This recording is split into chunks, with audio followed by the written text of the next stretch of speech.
हाँ तो भाई फाइनली मंडे नाइट रॉ हो चुका है खत्म। और ये भाई रॉयल नंबर से पहले का लास्ट एपिसोड था। कुछ ना कुछ तो गर्मी आज दिखी थी शो पर। खैर दोस्तों, शो की स्टार्टिंग सेथ रॉलिंस से होती है जो कि रिंग की तरफ बढ़ते हैं। और भाई ये काफी ज्यादा इमोशनल भी लग रहे थे आज, क्योंकि दोस्तों इन्होंने आज अपनी इंजरी को लेकर बात की थी कि कैसे वो लास्ट वीक मैच के बाद इंजर हो गए थे। और जब इन्होंने MRI करवाई ना, तब पता चला कि इनकी MCL में 2 टीयर आए हुए हैं, जिसकी वजह से इनको 4 से 5 महीनों तक इससे दूर रहना पड़ेगा। तो भाई यहाँ पर तो क्राउड समझ गया था कि सेथ रॉलिंस क्या कहना चाह रहे हैं। और आगे दोस्तों सेथ रॉलिंस का ये भी कहना है कि फ्यूचर का कोई भी ठिकाना नहीं होता, कब क्या हो जाए। और तभी दोस्तों इनको इंटरफेयर करने के लिए भाई वहाँ पे गुंथर आ जाते हैं। जी हाँ दोस्तों, अब पूरी इंपीरियम के मेंबर थे उनके साथ, लेकिन सिर्फ गुंथर आकर सेथ रॉलिंस को फेस करते हैं रिंग में।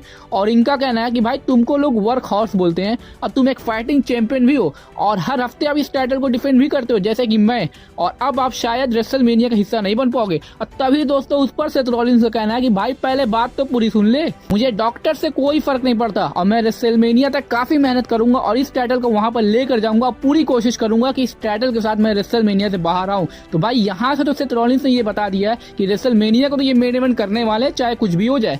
लेकिन दोस्तों इसके बाद गुंथर का कहना है कि मैं आपकी रिस्पेक्ट करता हूँ। अब मैं आपको ये भी बताना चाहता हूँ कि रॉयल नंबर को जीतने के बाद ना मैं रेसलमेनिया में आपको चैलेंज करने वाला हूँ और आपके इंजर नी और बैक को टारगेट करूंगा। उसके बाद मैं बनूंगा न्यू वर्ल्ड हैवीवेट चैंपियन। तो भाई सेथ रॉलिंस की टाइटल के लिए अब गुंथर भी नेक्स्ट इन लाइन में आ गए। तो भाई इस बार तो रॉयल नंबर में काफी मजा आने वाला। और इसके रिप्लाई में दोस्तों सेथ रॉलिंस का कहना है कि आपको ध्यान रखना चाहिए कि आप किसको फेस करेंगे। और उसी पर दोस्तों गुंथर का भी यही कहना है कि आपको भी ध्यान रखना चाहिए कि आप किससे लड़ने वाले हैं। और उसके बाद दोस्तों गुंथर वहां से चले जाते हैं और न्यू डे के मेंबर्स आकर इंपीरियम के मेंबर्स के ऊपर अटैक करना चालू कर देते हैं और ये सेगमेंट फिर वहीं से एंड हो जाता है। उसके बाद दोस्तों शो पर आता है वही इंपीरियम वर्सेस न्यू डे के बीच टैग टीम मैच। दोस्तों ये मैच शुरू से काफी अच्छे पेस पर शुरू होता है, लेकिन भाई ये लोग को तो मैच से कोई मतलब ही नहीं है। दोनों टीम रिंग के बाहर फिर से आपस में ही लड़ने लग जाते हैं, जिससे रेफरी इस मैच को डबल काउंट के जरिए एंड कर देते हैं। लेकिन भाई इन लोग का ब्रॉल कंटिन्यू रहता है, जहां पर दोस्तों कोफी किंगस्टर और विंची लड़ते लड़ते भाई फैंस के बीच चले जाते हैं। वही दूसरी तरफ जेवियर और काइजर ये लोग भी भाई लड़ते लड़ते फैंस के बीच चले जाते हैं। मतलब दोस्तों लगातार 1 से 2 वीक से देखा जाए तो ये दोनों टीम मैच कम ब्रॉल ज्यादा कर रही है।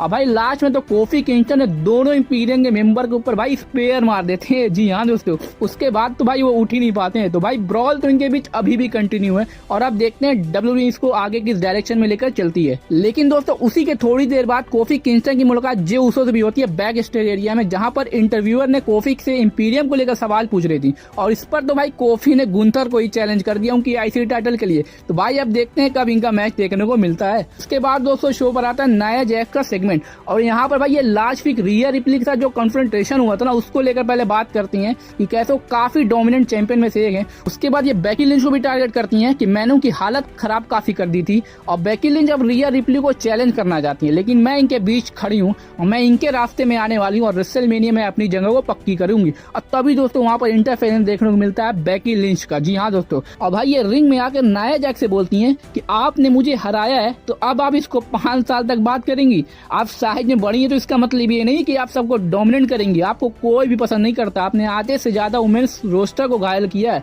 वो सब मिलकर आपको रॉयल नंबर से बाहर कर देंगे। तो अभी दोस्तों वहाँ पे शॉकिंगली बेली का इंटरफेरेंस देखने को मिलता है। जी हाँ दोस्तों, भाई ये स्मैकडाउन की डैमेज कंट्रोल के साथ रहती है और इनका यहाँ पर आना शॉक करने वाली बात थी। खैर दोस्तों बेली आते ही दोनों लोग को लूजर बोल देती है और ये भी रेसलमेनिया अपनी जगह पक्का करने को लेकर बात करती है कि रॉयल नंबर यही जीतने वाली। और तभी दोस्तों ये तीनों लोग आपस में ब्रॉल करने लग जाते हैं, बल्कि बेकी लिंच बेली के ऊपर मैन हैंडल स्लैम भी लगा देती हैं। लेकिन नाया जैक्स बेकी लिंच को रिंग से बाहर कर देती है और बेली के ऊपर लेग ड्रॉप लगा देती है और सेगमेंट फिर वहीं से एंड हो जाता है। उसके बाद दोस्तों शो पर आता है Dominik Mysterio versus the Miz का मैच। और भाई ये भी मैच काफी शानदार रहता है, लेकिन इसका रिजल्ट ये आता है ना कि भाई मैच के बीच फिन बैलर और जेडी मैकडॉन का काफी ज्यादा इंटरफेरेंस रहता है, जिसका फायदा डोमिनिक मिस्टीरियो को मिलता है और ये मिज के ऊपर 6-1 लाइन लगाने के बाद फ्रॉग स्प्लैश लगाकर पिन करके मैच में विक्ट्री लेते हैं। और भाई ये काफी बड़ी विक्ट्री है डोमिनिक मिस्टीरियो की मिज के ऊपर।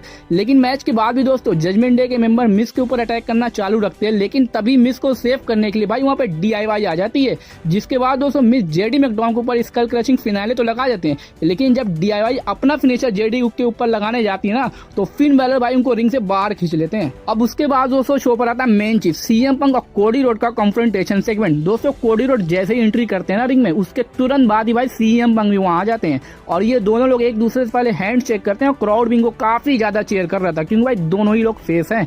और भाई इनके बीच काफी ज्यादा बहसबाजी होती है, जहां पर दोस्तों सीएम पंक कोडी रोड के फादर को लेकर बात करते हैं कि कैसे 2007 के टाइम कोडी रोड के फादर ने कोडी रोड को ओवीडब्ल्यू में भेजा था रेसलिंग की जानकारी लेने के लिए, और मैं उस टाइम उतना काबिल नहीं था कि आपको कुछ बता पाता, और ये काम इतना कठिन भी नहीं था, लेकिन मैं हमेशा से आपके रास्ते में नहीं आया हूँ और मैंने आपको एक रेसलर से मेन इवेंट और चैंपियनशिप के लायक स्टार बनते हुए देखा है, और आप मुझे जानते हो और मुझे आप पर गर्व है। और उसके बाद दोस्तों आगे सीएम पंक का ये कहना है कि जब रॉयल नंबर की घंटी बजेगी ना तो मैं आपके ऊपर पंच लगाऊंगा और आपको रिंग से बाहर करूंगा, रॉयल नंबर मैच जीतकर रेसलमेनिया को मेन इवेंट करूंगा। तो भाई इनके बीच भी 5 मिनट स्टोरी रह चुकी है, और इसके रिप्लाई में दोस्तों कोडी रोड का कहना है कि आप पहले नहीं है जिन्होंने मुझे इस बारे में बताया, मुझे Paul Heyman, triple H, Bruce Prichard समेत कई लोगों ने बताया। मैं हमेशा से अपने आखिरी नाम को ऊपर लाने की कोशिश करता हूँ, और रही बात रॉयल नंबर की ना तो वहाँ पर कोई भी फ्रेंड्स नहीं होगा। तो भाई इसके रिप्लाई में सीएम पंक का भी यही कहना है कि मुझे पता है कि रॉयल नंबर में कोई फ्रेंड्स नहीं होता, और इस बिजनेस में भाई कुछ भी पर्सनल नहीं है। और आगे दोस्तों सीएम पंक ये भी बोलते हैं कि मैं रेसलिंग के दिग्गज डस्टी रोड का तो बेटा नहीं हूँ, मेरे फादर एक नॉर्मल इंसान है, वो एक इलेक्ट्रीशियन थे, मैं आपके मुकाबले ज्यादा बेटर अमेरिकन ड्रीम हूँ। बल्कि दोस्तों सीएम पंक ये भी बोलते हैं भाई कि कोडी रोड से कि मैं आपको रोड टू रेसलमेनिया का रास्ता भी दिखा देता हूँ।